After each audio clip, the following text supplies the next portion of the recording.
ஆண்டவராகிய இயேசு கிறிஸ்துவின் நாமத்திற்கு மகிமை உண்டாவதாக. இந்த நாளிலே கர்த்தருடைய வார்த்தைக்கு நேராக நம்முடைய கவனத்தை நாம் திருப்புவோம். போன வருடத்திலே அநேக காரியங்களை குறித்து நாம் பார்த்தோம், ஜெபித்து கொண்டிருந்தோம். கர்த்தர் நம்மோடு கூட பேசினார். புதிய வருஷத்திலும் கர்த்தர் நமக்கு கொடுத்திருக்கிறதான நல்ல ஒரு வாக்குத்தத்தம், சத்துருக்களுக்கு முன்பதாக பந்தியை ஆயத்தப்படுத்தி என் தலையை எண்ணெயினாலே அபிஷேகம் பண்ணுகிறீர், என் பாத்திரம் நிரம்பி வருகிறது. அதே போல் நியூ இயர் சர்வீஸில் வரும்போது இந்த புதிய வருஷத்தில் ஒரு தீர்மானம் எடுத்தோம். என்ன தீர்மானம் எடுத்தோம் ஞாபகம் இருக்கா? இயேசுவை போல.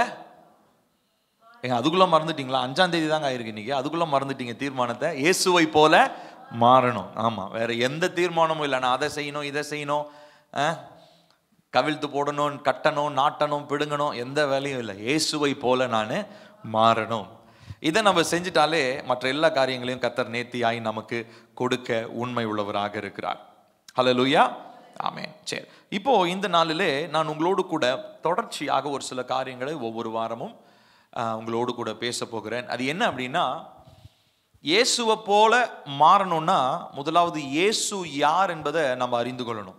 இயேசுவை அறிந்து கொள்றதுக்கு பிரதானமாக நமக்கு கொடுக்கப்பட்ட ஒரு கருவி என்னதுங்க சொல்லுங்க? பிரதானமா ஒரு மனுஷன் ஏசப்பாவை பற்றி தெரிஞ்சுக்கணும்னா அவனுக்கு இருக்கக்கூடிய, அவனுடைய கைகளில் இருக்கக்கூடியதான ஒரு ஒரு இன்ஸ்ட்ருமெண்ட், ஒரு கருவி என்னது? தேவனுடைய வார்த்தை, வசனம். இந்த வசனத்தை வாசிக்கும் போது ஒருவன் இயேசுவை குறித்து என்ன பண்ண முடியும்? தெரிந்து கொள்ள முடியும். ஒருவரை நீங்கள் தெரியாமல் அவரை நீங்கள் நேசிக்க முடியாது. ஒருவரை நேசிக்காமல் நீங்கள் அவரை போல மாற முடியாது. நான் சொல்றது புரியுதா?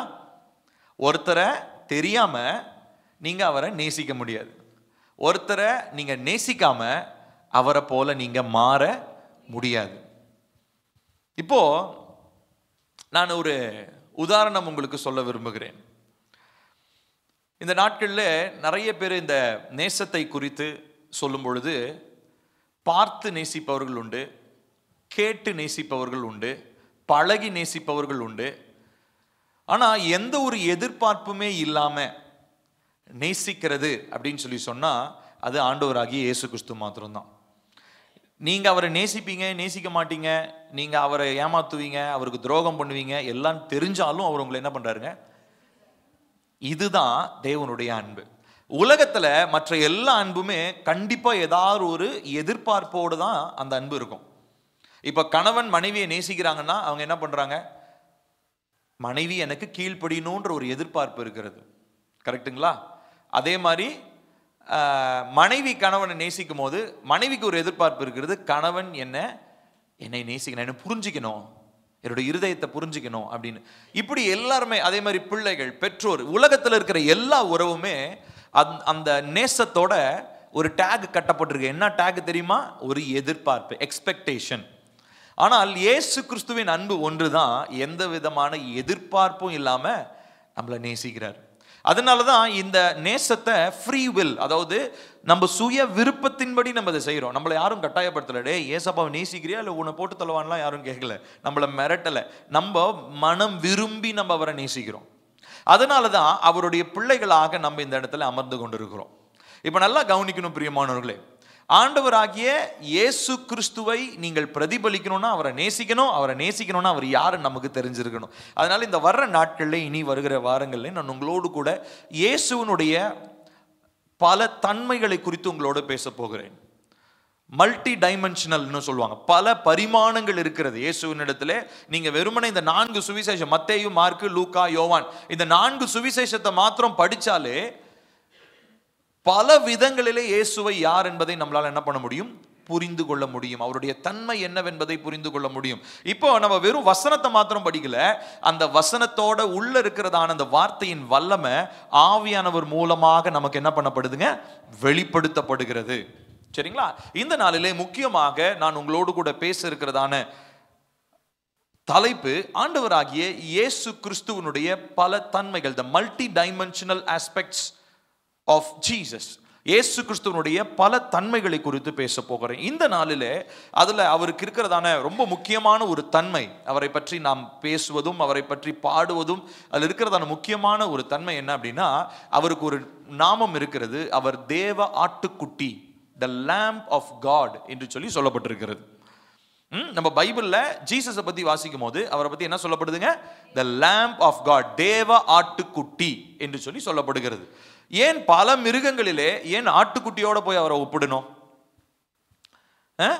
பல மிருகங்கள் இருக்கிறது, அவரை ஏன் ஆட்டுக்குட்டியோட ஒரு ஒப்பிடணும் அப்படின்னா, ஆட்டுக்குட்டி அதாவது மற்ற எல்லா மிருகங்களை காட்டிலும் இந்த ஆடுன்றது ரொம்ப கள்ளம் கபடம் இல்லாத ஒரு மிருகமாக இருக்கிறது. அதாவது அந்த ஆட்டுக்குட்டி நல்ல பெரிய ஆடு, ஆட்டுக்கடாலாம் கிடையாது, ஆட்டுக்கடா முட்டை தான் வரும். ஆட்டுக்குட்டியை பற்றி நான் சொல்கிறேன். ஆட்டுக்குட்டி எப்பயுமே எப்படி இருக்கும்னா, அதனுடைய தன்மை ரொம்ப ரொம்ப ஒரு ஹம்பிள், அதாவது தாழ்மையாக, அது வந்து ரொம்ப, அதாவது அது வந்து ஒரு, அது யாராவது ஒருத்தர் கேர் பண்ணாதான் முடியும், அது வந்து தனியாக என்ன பண்ண முடியாது, அது வாழ முடியாது. அந்த ஆட்டுக்குட்டி அப்படிப்பட்ட ஒரு தன்மை. இப்போ இயேசு கிறிஸ்துவை ஏன் ஆட்டுக்குட்டியோடு ஒப்பிடுறாங்க அப்படின்னா, அதற்கு பல காரணங்கள் இருக்குது. அதை பற்றி உங்களோடு நான் பேச போகிறேன். அதுக்கு முன்னாடி ஒரு காரியத்தை உங்களுக்கு சொல்ல விரும்புகிறேன்.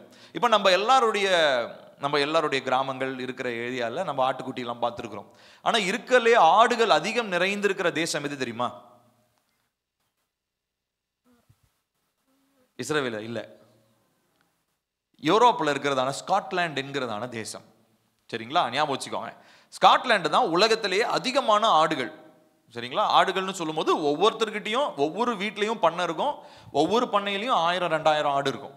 அந்த அளவுக்கு பெரிய பெரிய ஆட்டு பண்ணை நிறைய வச்சிருக்காங்க.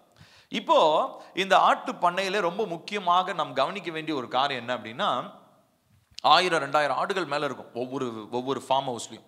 இப்போ இந்த மாதிரி இருக்கும்போது என்ன நடக்கும் அப்படின்னா, ஒரு சில குட்டி போடும்போது, ஒரு சில ஆடுகள் குட்டி போடும்போது அது என்ன ஆயிடும்னா, அந்த பெரிய ஆடு மதர், அந்த தாய் ஆடு வந்து என்ன பண்ணணும்னா இறந்துடும் சில நேரங்களில். இப்போ குட்டி போடும்போது இறந்து போயிடுற அந்த ஆட்டுக்குட்டி இருக்கு இல்லைங்களா, இந்த ஆட்டுக்குட்டிக்கு இப்போ என்ன பண்ணணும்னா அதுக்கு பாதுகாப்பு கொடுக்கணும், அதுக்கு உணவு கொடுக்கணும். இப்போ நீங்கள் வந்து நம்ம வேற பால்லாம் எடுத்து அதெல்லாம் கொடுக்க மாட்டாங்க. இப்போ இந்த ஆட்டுக்குட்டியை எடுத்துகிட்டு போய் வேற ஒரு பால் கொடுக்குற ஒரு தாய் ஆடுகிட்ட விட்டாலும் அது மோப்பம் பிடிச்சிட்டு அதனுடைய ஸ்மெல்ல என்ன பண்ணுமா, எட்டி உதச்சிருமா, நீ என்னுடைய குட்டி கிடையாது, கிளம்பு போ அப்படின்னு. இப்போ என்ன பண்ணுவாங்க தெரியுங்களா, கவனிக்கணும். இப்போ இந்த இறந்து போன அம்மா ஆடு இருக்கு இல்லைங்களா, அந்த அம்மா ஆடோடைய தோலை எடுத்து, தோல் அந்த மேல இருக்கிற அந்த முடி தோல் இருக்கு இல்லைங்களா, அதை எடுத்து இந்த குட்டி ஆடு மேல கொஞ்சம் அப்படியே லைட்டா அப்படி போட்டு விட்டுருவாங்க. போட்டு விட்டுட்டு அதுக்கப்புறம் என்ன பண்ணுவாங்கன்னா, அதை வந்து அந்த வேற ஒரு பால் கொடுக்குற ஒரு ஆட்டின் இடத்துல கொண்டு போய் விடுவாங்களாம். அதுக்கப்புறம் அதை ஸ்மெல் பண்ணி அதுக்கப்புறம் ஓகே இது நம்ம மந்தையை சேர்ந்தது தான் அப்படின்னு சொல்லி அது பால் கொடுக்குமா. இதை வந்து நான் ரொம்ப ஆச்சரியமான ஒரு காரியமாக நான் வாசித்தேன்.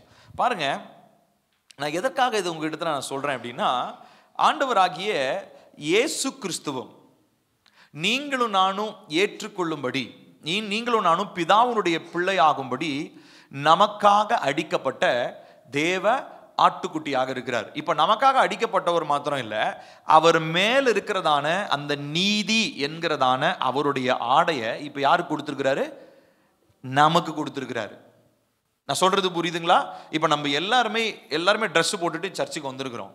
ஆனா நிறைய பேர் மிஸ் பண்ற இன்னொரு ட்ரெஸ் என்ன தெரியுங்களா? ரட்சிப்பு என்னும் வஸ்திரம், நீதி என்னும் ஆடை.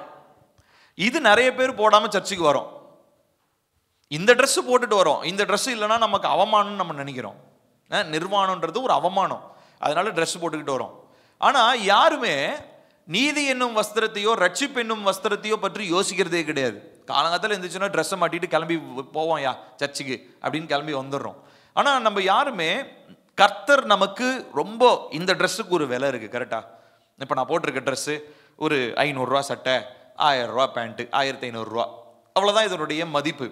ஆனால் தேவனுடைய பிள்ளையா என் மேல தரிப்பிக்கப்படுகிறதான நீதி என்னும் வஸ்திரம், ரட்சிப்பு என்னும் ஆடை, இதற்கு என்ன விலை தெரியுங்களா? இயேசு கிறிஸ்துவின் ரத்தத்திற்கு என்ன விலையோ அந்த விலை தான். இப்போ நீங்க சர்ச்சுக்கு வர்றதுக்கு முன்னாடி அடுத்த வாரம் நீங்க வரும்போது என்ன தெரியுங்களா, உங்களுக்கு நீங்களே கேள்வி கேட்கணும். நான் நல்லா சோக்கா ட்ரெஸ் பண்ணிக்கிட்டேன், நீட்டா ட்ரெஸ் பண்ணிட்டு வரேன். ஆனா நான் சர்ச்சுக்கு போகும்போது எனக்கு தேவையான ரட்சிப்பு நீதி என்னும் ஆடையை இயேசு கிறிஸ்து எனக்கு ரத்தத்தினாலே சிந்தி எனக்கு விலைக்கிரயமாய் கொடுத்த அந்த நீதி என்னும் வஸ்திரத்தை நான் தரித்திருக்கிறேனா அப்படின்றத நம்ம கேள்வி கேட்டு பார்க்கணும். இன்னைக்கு இந்த ஆட்டுக்குட்டியானவரை பற்றி நாம் பார்க்க போகிறோம். இந்த ஆட்டுக்குட்டியானவர் அப்படின்றவர் எங்கு முதலாவது நமக்கு வாக்கு பண்ணப்படுகிறார் அப்படின்னு சொல்லி சொன்னா, ஆதியாகமம் 22வது அதிகாரம் 8வது வசனம். The lamb of God was first prophesied. அவர் முதலாவதாக தீர்க்க தரிசனமாக அவர் வருவார் எதிர்பார்க்கப்படுகிறதான ஒரு தீர்க்க தரிசனம். ஆதியாகமம் 22:8 வாசிப்போமா? அதற்கு ஆபிரகாம், என் மகனே, தேவன் தமக்கு தகன பலிக்கான ஆட்டுக்குட்டியை பார்த்து கொள்வார் என்றான். அப்புறம் இருவரும் கூடி போனாங்க. இப்போ கவனிக்கிறோம், முதலாவது தேவன் இங்க குழந்தை இல்லாம இருந்தது ஆபிரகாமுக்கு. அப்புறம் குழந்தையை கர்த்தர் கொடுத்தாரு. கொடுத்த குழந்தையே இப்ப கர்த்தர் என்ன பண்ண சொல்லி சொல்றாரு? பலியிட சொல்றாரு. தேவன் ஒரு நாளும் ஹியூமன் சாக்ரிஃபைஸை ஒரு நாளும் அவர் செய்ய மாட்டாரு. ஆனா எதுக்கு அதை சொல்றாரு அப்படின்னு சொல்லி சொன்னா, அவனிடத்துல கீழ்ப்படிதல் இருக்கிறதா, அவன் விசுவாசிக்கிறானான்னு சொல்லி அவனை டெஸ்ட் பண்றதுக்காக, அவனை சோதிக்கிறதுக்காக இல்ல, அவனை பரீட்சித்து பார்ப்பதற்காக கர்த்தர் அதை சொல்றாரு. அதே மாதிரி நடக்குது. இப்ப என்ன நடக்குது? ரெண்டு பேரும் அப்பாவும் பையனும், பையனுக்கு தெரியாது, அப்பாவும் பையனும் இப்போ அவங்க அந்த மலைக்கு, மோரியா என்கிறதான மலைக்கு அவங்க போறாங்க. மோரியா மலைக்கு போகும்போது பலி செலுத்த போறோம்னு சொல்றாங்க. உடனே பையன் கேட்கிறாரு, எப்பா பலினா ஆடு இருக்கணுமே, ஆடை காணோம்னா உடனே அப்பா என்ன சொல்றாரு? அப்பா அந்த நேரத்துல பாருங்க, தேவன் தமக்கு தகன பலிக்கான ஆட்டுக்குட்டியை பார்த்து கொள்வார். இப்ப நல்லா கவனிக்கணும், ஆபிரகாம் வெறுமனே ஈசாக்குக்கு பதிலாக அங்க செலுத்தப்பட போகிற அந்த ஆட்டுக்குட்டியை பத்தி மாத்திரம் அவர் பேசல. அவரு தீர்க்க தரிசனமாக ஒவ்வொரு மனிதனும், இந்த உலகத்துல பிறக்கிறதான ஒவ்வொரு மனுஷனுக்கும் அடிக்கப்பட போகிறதான ஆட்டுக்குட்டியை குறித்து அவர் தீர்க்க தரிசனமாக பேசினார். நான் சொல்றது புரியுதுங்களா? இப்ப இந்த இடத்துல நீங்க கவனிக்கணும். அதுக்கப்புறம் நடந்த சம்பவம் நம்ம எல்லாருக்கும் தெரியும். ஈசாக்குக்கு பதிலாக ஆண்டவராகிய தேவன் என்ன பண்றாருங்க? அந்த இடத்துல ஒரு முட்புதரிலே தன்னுடைய தலை சிக்கி கொண்டிருக்கிற ஒரு ஆட்டுக்கடாவை பார்க்கிறார். அப்புறம் அந்த ஆட்டை பிடிச்சிட்டு என்ன பண்றாரு? அவர் பலி செலுத்துறதை நம்ம பார்க்கிறோம். இப்போ நல்லா கவனிக்கணும் பிரியமானவர்களே. முதலாவது, இந்த தேவ ஆட்டுக்குட்டியானவர் இவர் நமக்காக தீர்க்க தரிசனமாக உரைக்கப்பட்டதான தேவன்.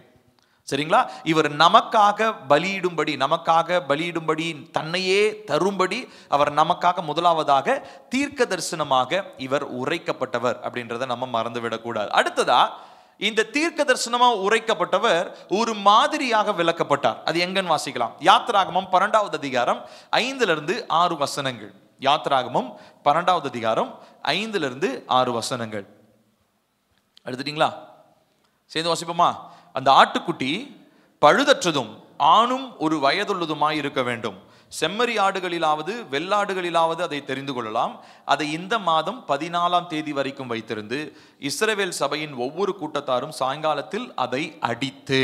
இப்ப நல்லா கவனிக்கணும். முதலாவது, ஆபிரகாம் இடத்துல அந்த ஆட்டுக்குட்டி தீர்க்க தரிசனமாக உரைக்கப்பட்டதுன்னு சொன்னேன். இப்ப ரெண்டாவதா, அந்த ஆட்டுக்குட்டிக்கு ஒரு மாதிரி ஒன்று காண்பிக்கப்படுகிறது.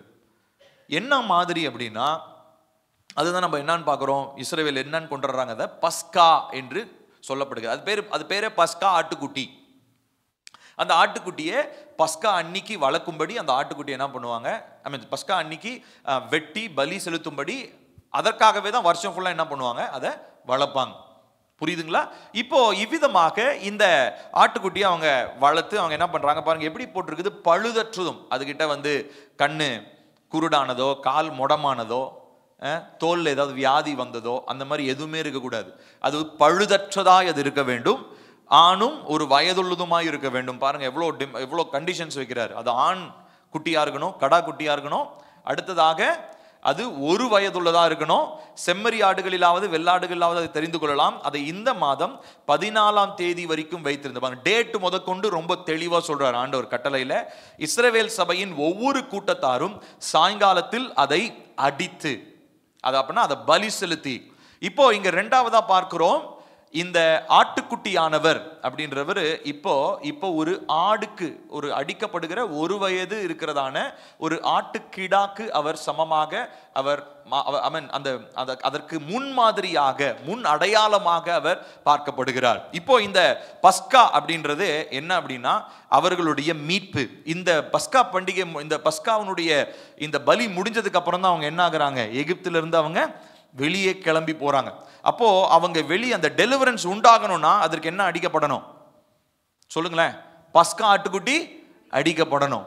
அங்க இருக்கிறதான உங்க வீட்டில் இருக்கிறதான மூத்த பிள்ளை சாகாம இருக்கணும்னா அடிக்கப்பட்ட அந்த ஆட்டுக்குட்டியினோட ரத்தம் என்ன பண்ணப்பட்டிருக்கணும்? நிலைக்கதவுகளிலே பூசப்பட்டிருக்கணும். இப்போ நல்லா கவனிக்கணும் பிரியமானவர்களே. இப்போ இந்த அடிக்கப்படுகிறதான இந்த ஆட்டுக்குட்டி, இந்த ஆட்டுக்குட்டி எதற்கு அடையாளமாக இருக்கிறதுங்க? இந்த பக்கம் ஆட்டுக்குட்டி ஆகிய தேவாட்டுக்குட்டி இவர் என்ன பண்றாருங்க?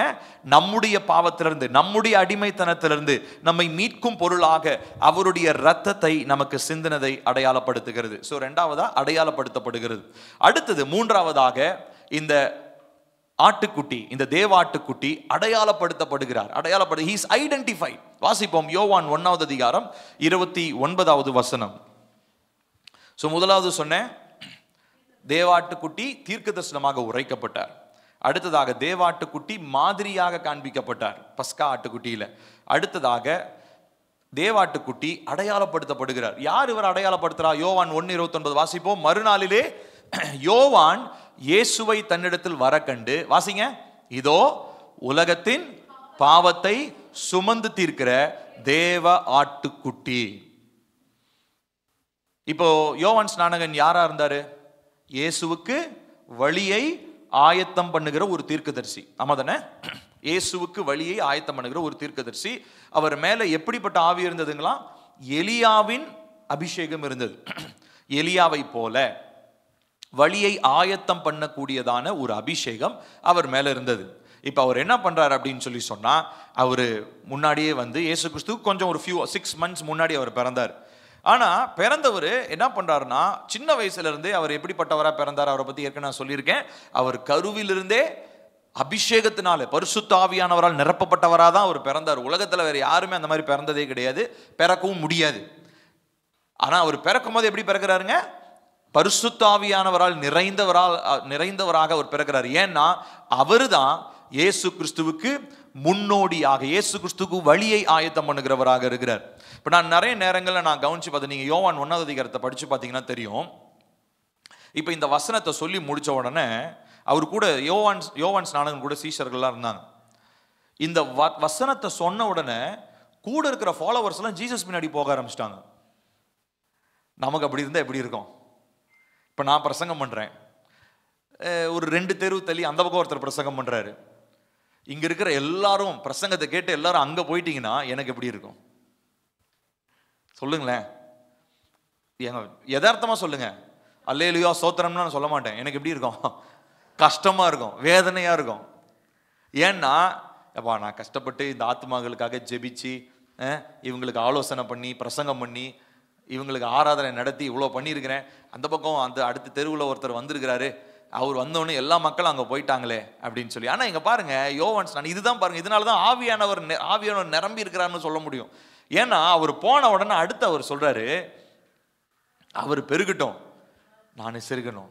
நான் அவர் மணவாளன், நான் மணவாளன் பக்கத்தில் இருக்கிறதான தோழன். நான் என்ன பண்றேன்னா மணவாளனுடைய சத்தத்தை கேட்டு சந்தோஷப்படுறேன். இப்போ நல்லா புரிஞ்சுக்கணும், அங்க ப்ரையாரிட்டி அவர் புரிஞ்சுக்கிட்டாரு. நான் முதன்மை, யார் டே எதுக்குடா நான் வாங்க வாங்க வாங்க நான் சும்மா சொன்னேன் வாங்க அப்படின்னு திரும்ப ரிட்டர்ன் கூப்பிடல. ஐயோ ஃபாலோவர்ஸ் எல்லாம் போறாங்களே அப்படின்லாம் அவர் யோசிக்கல. பாருங்க, அவருக்கு இருக்கிற எல்லாவற்றையும் அவருக்கு அப்புறம் பிறந்த இயேசு கிறிஸ்துவுக்கு அவர் என்ன பண்றாரு? அவர் கொடுக்குறாரு. இப்ப பாருங்க, humanly it is not possible. அதாவது மனுஷ மூளையில, அதாவது மனிதனுடைய அளவில் நீங்க யோசிச்சீங்கன்னா அது ரொம்ப கஷ்டமான ஒரு விஷயம். அதை நம்ம செய்யவே மாட்டோம், செய்யறதுக்கு நமக்கு ரொம்ப சிரமமான ஒரு விஷயம். ஆனா அங்க யோவான் ஸ்நானகன் செய்யறத நம்ம பார்க்கிறோம். இப்ப அப்படிதான் அவர் என்ன பண்றாருன்னா அவர் அடையாளப்படுத்திட்டு அவர் சொல்றாரு, இவர் யாரு? இவரு உலகத்தின், ஆமா அங்க வெறுமனே இஸ்ரவேல். இப்ப நல்லா கவனிக்கணும். இப்ப காஸ்பல், இப்ப அந்த குட் நியூஸ்ன்றது, அந்த சுவிசேஷம்ன்றது இது வரைக்கும் இஸ்ரவேல் வரைக்கும் தான் லிமிட் ஆயிருந்தது, லிமிட்டட் டு இஸ்ரேல். மீட்புன்றது ரெடம்ஷன், மீட்பு அப்படின்றது பழைய ஏற்பாடு வரைக்கும் எங்க மட்டும் தான் இருந்துச்சு? இஸ்ரவேலுக்குள்ள மட்டும் தான் இருந்துச்சு. ஆனா இயேசு கிறிஸ்து பிறந்ததுக்கு அப்புறம் இப்ப மீட்புன்றது எங்க ஆயிடுச்சு? உலகம் முழுசும் பரவ ஆரம்பிச்சிருச்சு. சொல்றது புரியுதுங்களா? அதனாலதான் இயேசு கிறிஸ்துவை நம்ம இஸ்ரவேலின் ரட்சகர் இல்ல, உலகத்தின் ரட்சகர், உலகத்தின் பாவங்களை சுமந்து தீர்ப்பவர். உங்களுடைய என்னுடைய நீங்க எந்த குலம், எந்த கோத்திரம், எந்த ஊரு, என்ன நாடு, எதுவா இருந்தாலும் பரவாயில்ல, உலகத்தினுடைய பாவத்தை சுமந்து தீர்க்கிறதான தேவ ஆட்டுக்குட்டி. நான் சொல்றது புரியுதுங்களா? இப்போ மூன்றாவதா நாம் பார்க்கிறோம், யோவான் ஸ்நானகன் இயேசுவை அடையாளப்படுத்துகிறார் ஆட்டுக்குட்டியாக. அடுத்ததாக நான்காவதாக நாம் பார்க்கிறது, இந்த ஆட்டுக்குட்டியானவர் நமக்காக பலியிடப்படுகிறார். வாசிப்போம் ஏசாயா 53வது அதிகாரம் 7வது வசனம். ஏசாயா 53:7 வாசிப்போம். அவர் நெருக்கப்பட்டும் ஒடுக்கப்பட்டும் இருந்தார். சத்தமா வாசிக்கலாம். ஆனாலும் தம்முடைய வாயை அவர் திறக்கவில்லை. அடிக்கப்படும்படி கொண்டு போகப்படுகிற ஒரு ஆட்டுக்குட்டியை போலவும், தன்னை மயிர் கத்திரிக்கிறவனுக்கு முன்பாக சத்தமிடாதிருக்கிற ஆட்டை போலவும் அவர் தம்முடைய வாயை திறவாதிருந்தார். இந்த வசனம் வாசிக்கும் போது எத்தனை பேருடைய உள்ளம் உடையுதுன்னு எனக்கு தெரியல. எதற்காக ஆண்டவராகிய இயேசு கிறிஸ்து இதை செய்ய வேண்டும்? எதற்காக ஆண்டவராகிய இயேசு கிறிஸ்து இதை செய்ய வேண்டும்? கொஞ்சம் யோசிச்சு பாருங்களேன். எதற்காக ஆட்டுக்குட்டியானவர், வானத்தையும் பூமியும் உண்டாக்கினவர், சகலவற்றையும் துறந்து இந்த பூமிக்கு வந்தவர், எதற்காக இந்த பாடுகளை அவர் ஏற்றுக்கொள்ள வேண்டும்?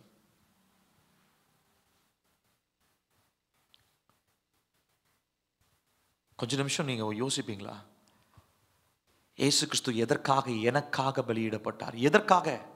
வை மீ? நான் எதற்காக எனக்கு நீங்க பலியாகணும்?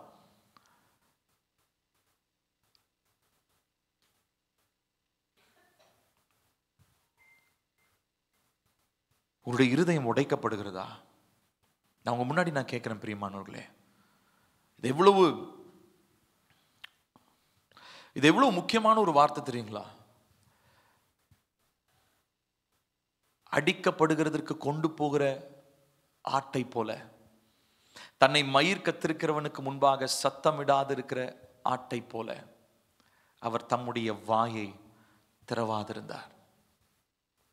ஒரு வாயை திறந்து கட்டளை கொடுக்கறதுக்கும் பரலோக சேனையை இறக்கிறதுக்கும் ஒரு எல்லா அதிகாரமும் இருந்துச்சு. ஆனா அவர் ஏன் அமைதலாக இருந்தார்? Why was he silent? Because he loved you. ஏனென்றால் அவர் உங்களை நேசித்தார், நேசிக்கிறார், என்னை நேசிக்கிறார்.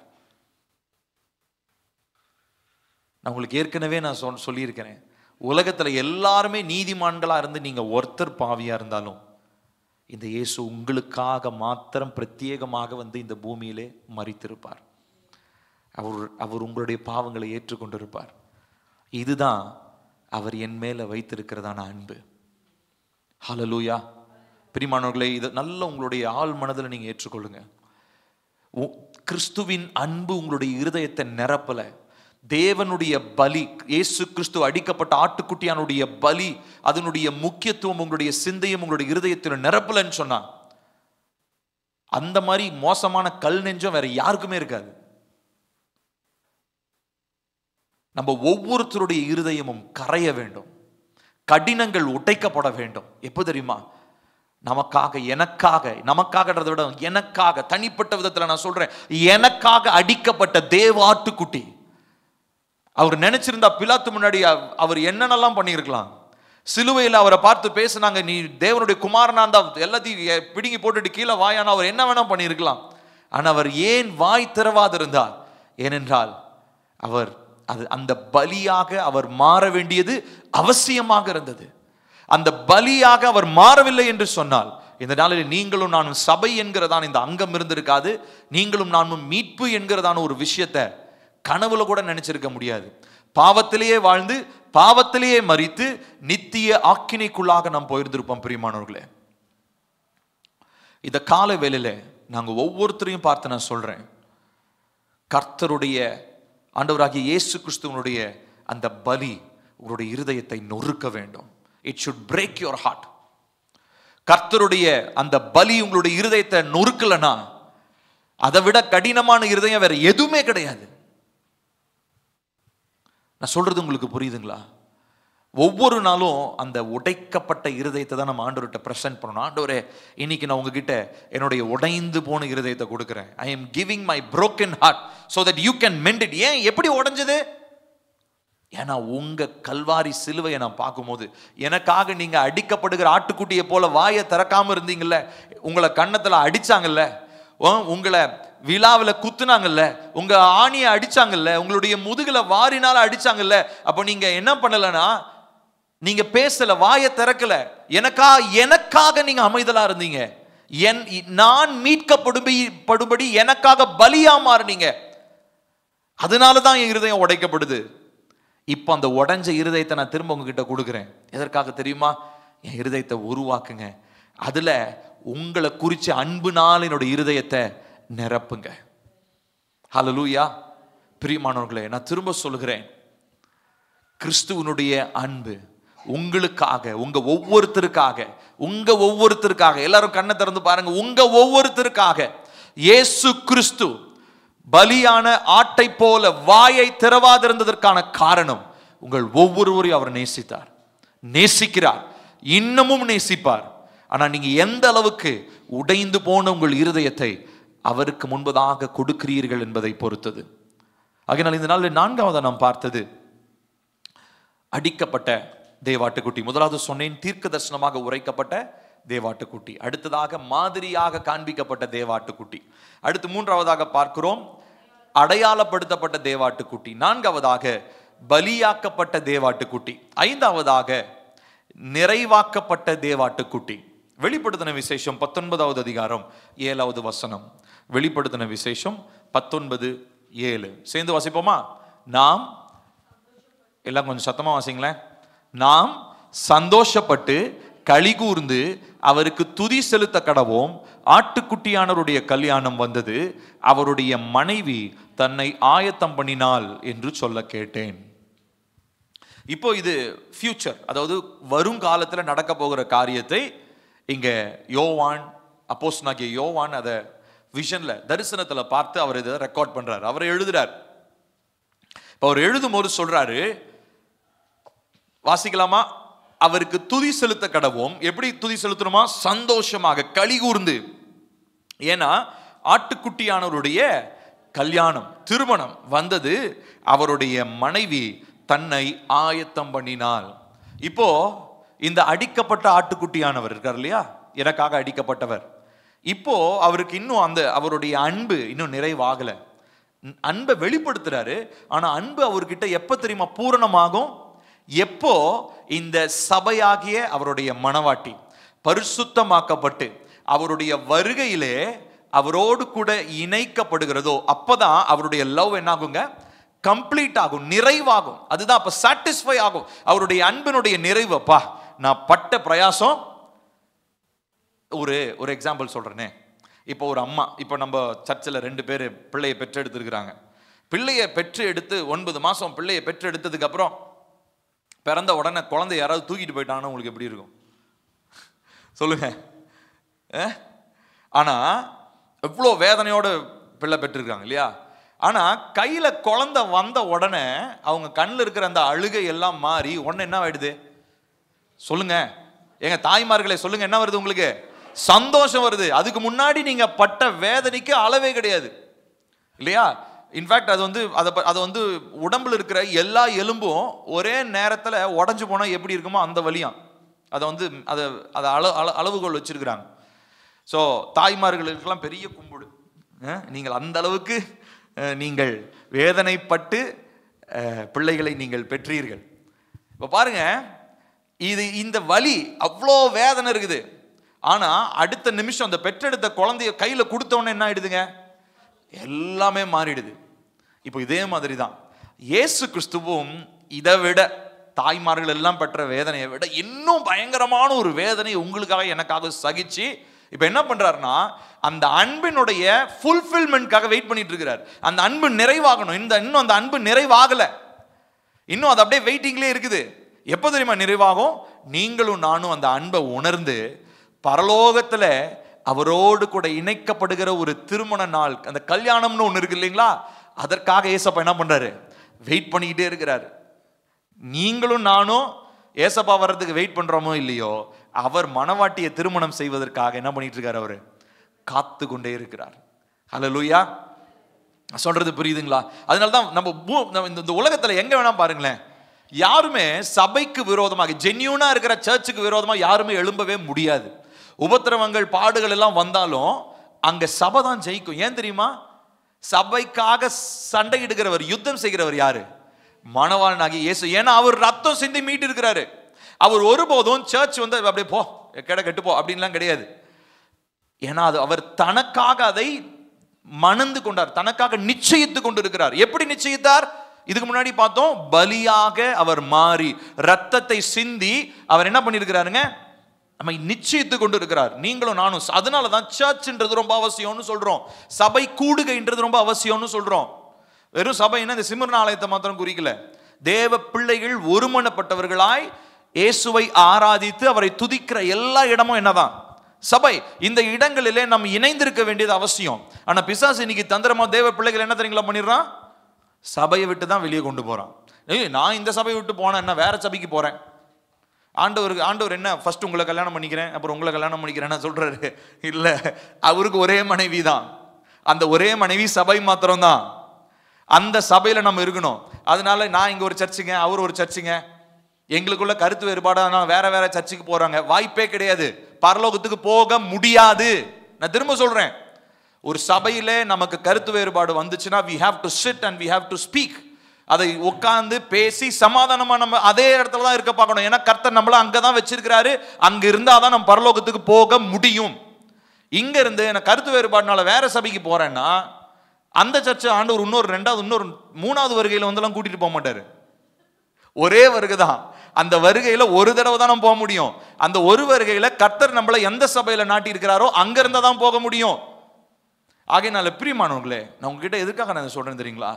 அவர் அவ்வளோ வேதனைகளையும் பாடுகளையும் கஷ்டங்களையும் பட்டது எதற்காக தெரியுங்களா? அந்த அன்பு நிறைவாக வேண்டும். The love has to be fulfilled. அது எப்போ நிறைவாகும்? அவருடைய மணவாட்டி ஆகிய திருச்சபை பரலோகத்துல வந்து அவரோடு இணையும் பொழுது அந்த அன்பு நிறைவாகும். நான் சொல்றது உங்களுக்கு புரியுதுங்களா? ஆகையினாலே நம்மளுடைய சபையில நம்ம இணைந்து இருப்பதும் சபையில ஒருமனப்பட்டு இருப்பதும் ரொம்ப அவசியம். சரிங்களா? அதனாலதான் நம்ம சபையை விட்டு போனவங்களுக்காக நம்ம என்ன பண்றோம்? ஜெபம் பண்றோம். ஏசப்பா, எங்க சபையை விட்டு போனவங்க ஒருவேளை இப்படி நம்ம இதையும் நம்ம யோசிச்சு பார்க்கணும். ஒரு சில நேரங்களில் நமக்கு சபைக்கு இல்லாதவங்க சபைக்குள்ள உட்காந்துருப்பான். இந்த இடத்துல இல்லாதவங்க ஒரு சிலர் உட்காந்துருப்பாங்க. அவங்களும் நமக்குள்ள உட்காந்து குடைச்சல் கொடுத்துக்கிட்டே இருப்பாங்க. அப்ப அப்படிப்பட்டவங்களை வெளியேற்றுங்க. எங்க சபைக்கு வர வேண்டியவங்களை நீங்க என்ன பண்ணுவாங்க? கூட்டிட்டு வாங்க. நான் சொல்றது புரியுதுங்களா உங்களுக்கு? இப்ப இந்த காரியத்திற்காக நம்ம ஜெபிக்கணும். அதனாலதான் சபையில நமக்கு ஏதாவது கருத்து வேறுபாடுகளோ ஏதாவது முரண்பாடான காரியங்களோ இருந்தா நம்ம என்ன பண்ணணுங்க? பேசணும். ஊழியக்காரரோட பேசணும், மக்களோடு பேசணும், நம்ம ஐக்கியப்படணும். நமக்குள்ள கசப்போ வெறுப்போ கோபங்களோ என்ன பண்ணக்கூடாது? இருக்கக்கூடாது. இருந்துச்சுன்னா பரலோகத்துக்கும் போக முடியாது.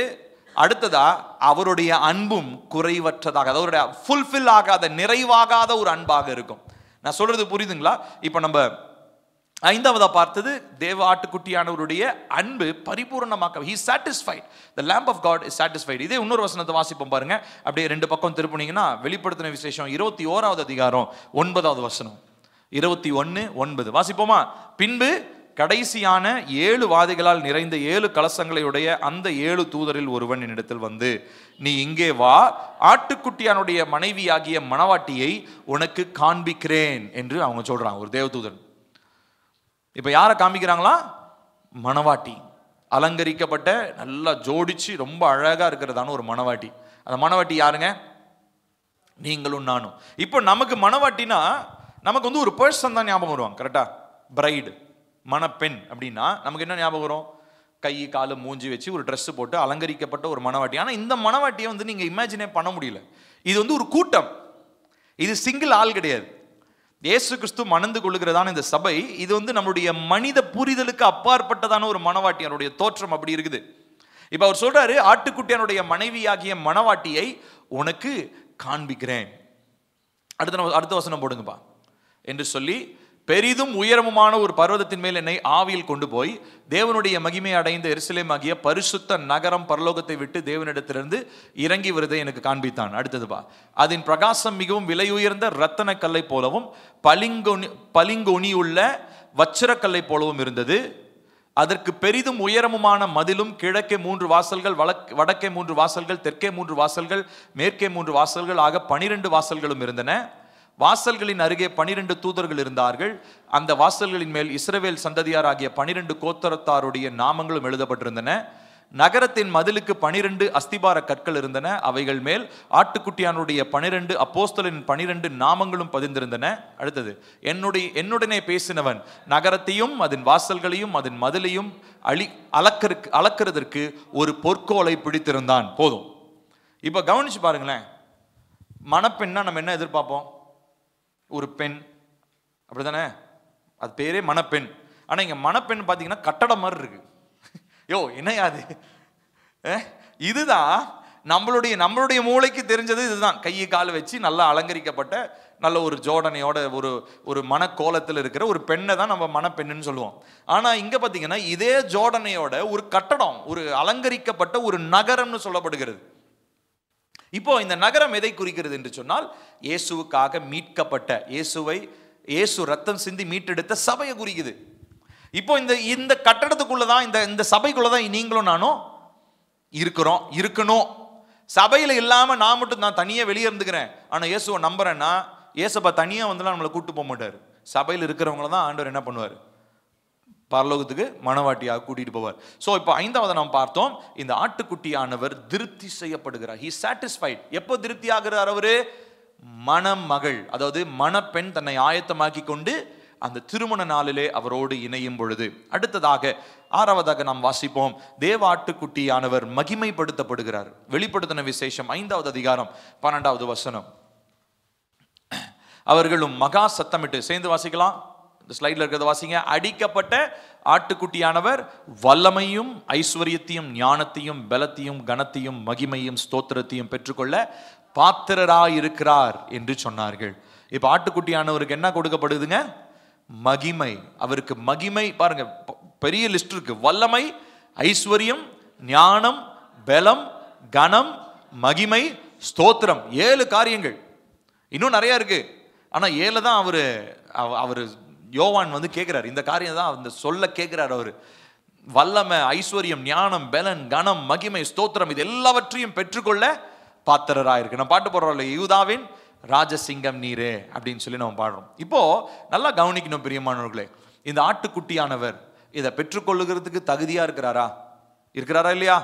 இருக்கிறார். எதனால அவர் தகுதியானார்?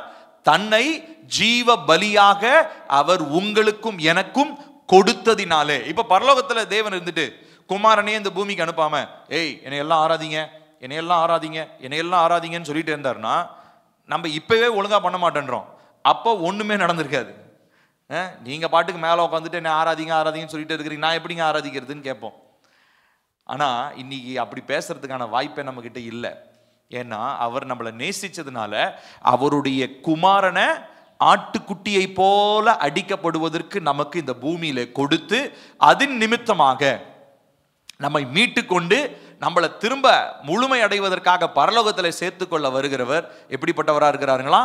துதியும் கனமும் பாருங்க, வல்லமையும் ஐஸ்வர்யமும் ஞானமும் பலனும் கனமும் மகிமையும் ஸ்தோத்திரம் இது எல்லாவற்றையும் பெற்றுக்கொள்ள தகுதி உள்ளவராய், பாத்திரராய் அவர் தகுதி உள்ளவராய் இருக்கிறார். ஹல்லேலூயா. அப்போ அவருடைய நாமத்திற்கு மகிமை உண்டாவதாக. அடுத்தது 7வதாக தேவ ஆட்டுக்குட்டியானவர் மகிமைப்படுத்தப்படுகிறார். வெளிப்படுத்தின விசேஷம் அதே 5 6வது வசனத்தை வாசிங்க. முன்னாடி போங்க. 6வது வசனம். அப்பொழுது இதோ அடிக்கப்பட்ட வண்ணமாய் இருக்கிற ஒரு ஆட்டுக்குட்டி சிங்காசனத்திற்கும் 4 ஜீவன்களுக்கும் மூப்பர்களுக்கும் மத்தியில் நிற்க கண்டேன். அது 7 கொம்புகளையும் 7 கண்களையும் உடையதாக இருந்தது. அந்த கண்கள் பூமி எங்கும் அனுப்பப்படுகிற தேவனுடைய 7 ஆவிகளேயாம். இதனுடைய இன்டர்பிரேஷன்லாம் நான் ரொம்ப டீப்பாக நம்ம போக வேண்டாம், அதற்காக நமக்கு நேரம் இல்லை. ஆனால் இந்த நாளில் நாம் புரிந்து கொள்ள வேண்டிய காரியம், ஆட்டுக்குட்டியானவர் என்ன பண்ணப்படுறாருங்க? மகிமைப்படுத்தப்படுகிறார். திரும்ப நான் 7 காரியங்களை உங்களுக்காக சொல்லுகிறேன். முதலாவதாக ஆட்டுக்குட்டியானவர் தீர்க்க தரிசனமாக உரைக்கப்படுகிறார். அடுத்தது 2வதாக ஆட்டுக்குட்டியானவர் மாதிரியாக காண்பிக்கப்படுகிறார். 3வதாக ஆட்டுக்குட்டியானவர் அடையாளப்படுத்தப்படுகிறார். அடுத்தது 4வதாக ஆட்டுக்குட்டியானவர் பலியிடப்படுகிறார். 5வதாக ஆட்டுக்குட்டியானவர் பரிபூரணப்படுகிறார். எப்போ? நம்ம அவரோடு கூட இணையும் பொழுது. 6வதாக ஆட்டுக்குட்டியானவர் மகிமைப்படுத்தப்படுகிறார். அடுத்தது 7வது தான் மகிமைப்படுத்தப்படுகிறார். 6வது ஆட்டுக்குட்டியானவர் அவர் he is magnified, அவர் போற்றப்படுகிறார், அவர் துதிக்கப்படுகிறார். சரிங்களா? அவர் எல்லா துதியும் கனமும் மகிமையும் ஐஸ்வர்யத்தையும் ஞானத்தையும் பலத்தையும் கனத்தையும் மகிமையும் ஸ்தோத்திரத்தையும் பெற்றுக்கொள்ள தகுதியானவராகி பாத்திரராக அவர் இருக்கிறார். சரிங்களா? இந்த 7 காரியங்களை நான் உங்களுக்கு சொல்லியிருக்கேன். இப்போ நம்ம ஒவ்வொரு வாரமும் நான் உங்களோடு கூட அதான் நான் பேச போறேன். மேபி அடுத்த வாரம் நான் செகண்ட் சர்வீஸ்ல பேசுவேன். பட் அதுக்கு அடுத்த வாரத்தில் பேசும்போது இயேசு கிறிஸ்துனுடைய இன்னொரு தன்மையை குறித்து நாம் பார்க்க போகிறோம். சரிங்களா? எதுக்காக நம்ம இயேசு கிறிஸ்துவை பற்றி இவ்வளோ ஆழமா அறிஞ்சுக்கணும்? ஏன்னா உங்களுக்கு என்ன அதனுடைய அவசியம் என்னங்க சொல்லுங்க? இயேசுவை பத்தி தெரிஞ்சாதான் அவரை போல நம்ம மாற முடியும்.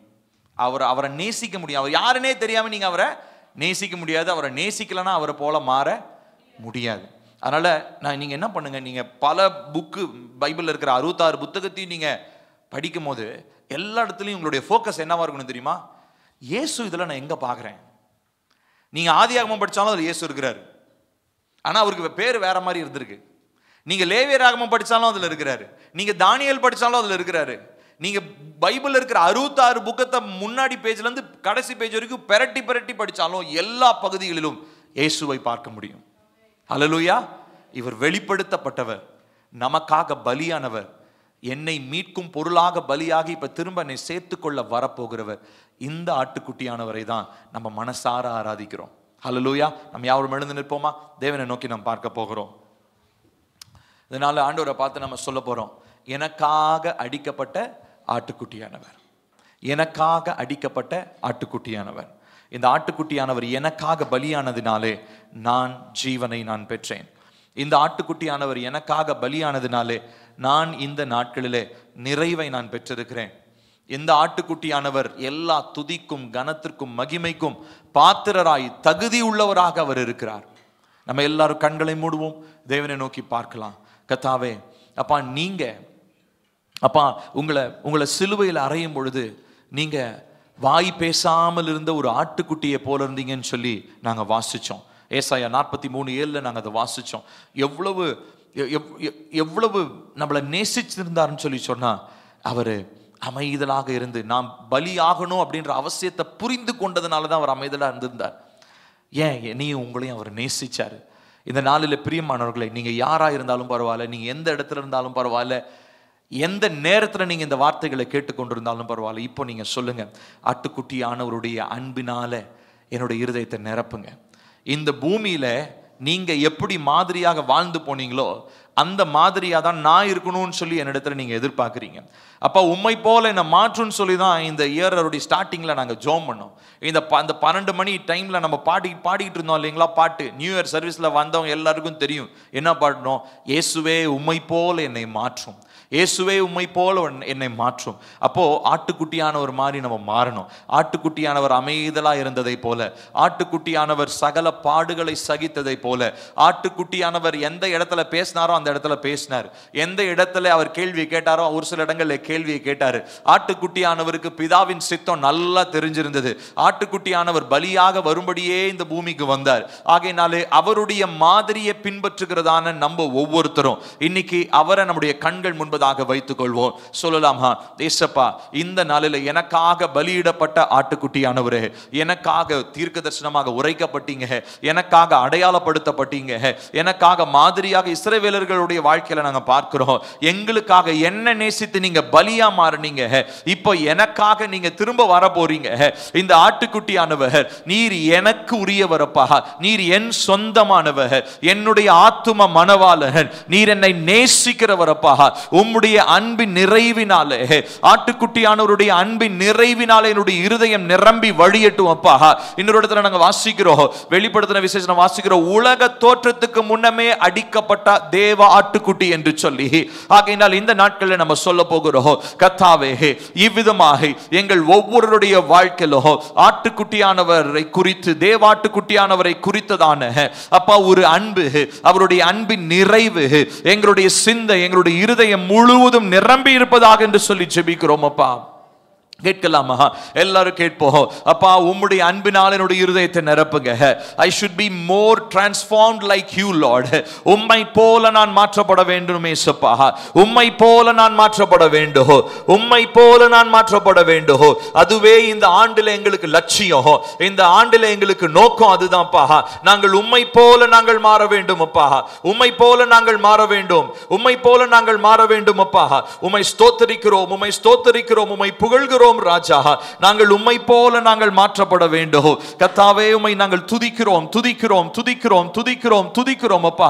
நாங்கள் உம்மை போல உம்மை போல உம்மை போல நாங்கள் மாற்றப்பட வேண்டும். உம்முடைய சாயலை தரித்தவர்களாக அப்பா, உம்மை வெளிப்படுத்துகிறவர்களாக, அழிந்து போகிறதான இந்த உலகத்திற்கு உம்மை காட்டுகிறவர்களாக கர்த்தர் எங்களை மாற்றுவீராக. ஆட்டுக்குட்டியானவருடைய அந்த விலையேற பெற்ற இரத்தத்தினால மீட்கப்பட்டிருக்கிறோம், அதனால கழுவப்பட்டிருக்கிறோம். அந்த அன்பு எங்களை அப்பா, எங்களை நெருக்கி ஏவுகிறது அப்பா. நாங்கள் தேவனுக்கு சாட்சியாய் வாழும்படி, பரிசுத்தமாய் வாழும்படி, தேவனை வெளிப்படுத்தும்படி எங்களுக்கு அப்பா நீங்க கொடுத்திருக்கிற இந்த பலிக்காக ஸ்தோத்திரம். அந்த பலியினாலே மீட்கப்பட்டிருக்கிறோம், அந்த பலியினாலே நாங்கள் உம்முடைய பிள்ளைகளாய் மாற்றப்பட்டிருக்கிறோம், உம்முடைய மனவாட்டியாகிய சபையாக மாறி இருக்கிறோம். ஆகையினாலே அப்பா, கரைதிரையற்ற மனவாட்டியாக எங்களை பரிசுத்தப்படுத்துங்க, எங்க சபையை பரிசுத்தப்படுத்துங்க. எங்களுடைய சபையில் இருக்கிற ஒவ்வொருத்தர், சின்ன பிள்ளைங்க, பெரியவங்க, வாலிப பிள்ளைங்க யாராக இருந்தாலும் சுத்திகரிக்கப்பட்டவர்களாக, பரிசுத்தமாக்கப்பட்டவர்களாக, தேவனுடைய வார்த்தையின்படி அப்பா கீழ்ப்படுகிறவர்களாய், தேவனை நேசிக்கிறவர்களாக, தேவனுடைய மாதிரிகளாய் வாழ ஒவ்வொருத்தரையும் கர்த்தாவை நீர் கிருபை செய்து வழிநடத்துவீராக என்று சொல்லி நாங்கள் ஜெபிக்கிறோம்.